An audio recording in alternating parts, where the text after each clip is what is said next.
Friends, I'm Steve Sandford. You're watching Dominion Report. Today, we're talking about sports fandom, hooliganism, and political leanings. One thing that I'm going to mention in this video today is the theory of de-individuation. So watch for that because it's coming up in a little bit. Here in Canada, many of us love our hockey. Often we are loyal to our favorite team. Sometimes we are fiercely loyal. Some of us have followed a team or our favorite team so long that every single team player, every coach, and every management personnel have actually been replaced since the time we started following. Perhaps maybe even several times over. Now I'm going to bring this conversation around to politics, but bear with me here for a minute. Now some of us follow and cheer for our teams that spend years at the bottom of the league standings, hoping that one day they'll find their way back to the playoffs or maybe the conference championship. In our wildest dreams, maybe win a Stanley Cup. Of course, it could be hockey or football or baseball or pretty much any team sport. In the UK, sports hooligans cheering for their favorite soccer teams, of course they call it football over there, generated worldwide headlines in the 80s and in the 90s with their tribal style violence.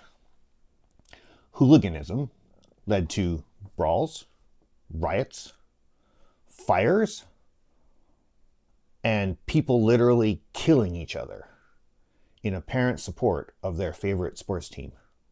Seems a bit ridiculous, right? Now, social psychologist Leon Festinger coined the term de-individuation. That's a state in which a person can become so immersed in the norms of the group that they lose their sense of identity and of their personal responsibility. This is pretty much a form of tribalism. Modern humans have lived for about 300,000 years, and we lived in tribes for over 98% of our evolutionary history. So much of our behavior comes from what is successful in tribal life, not our current life. Now, this type of behavior shows up in our sports team cheering, whether it's simply just cheering for a team that perpetually loses, or the more extreme, violent hooliganism. Let's take those theories of de-individuation and tribalism and move it over to our investments. If we're fortunate enough to be able to invest retirement money every single month with an investment firm, would we continue to support that firm if they continually lost? So in other words, if their investment funds went down while other firms' funds went up? I don't think so. We'd be moving our hard-earned money to a different firm pretty quickly. Tribalism doesn't apply to our chosen investment firm. Think about why that is for a moment. Now let's move that theory, de-individuation and tribalism, to our politics. I told you we'd circle back to this. You should be able to look through the policy platform of your preferred political party, and you should see a few items that you maybe don't fully agree with.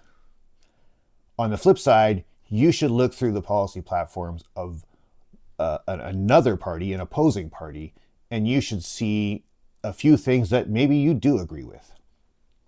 If you are 100% for everything your party says and does, and 100% against everything the opposing party says and does, you may have succumbed to de-individuation. Of course, go ahead and vote for the party that has the most policies that you agree with, or the most important ones, as that party is most closely aligned with your beliefs.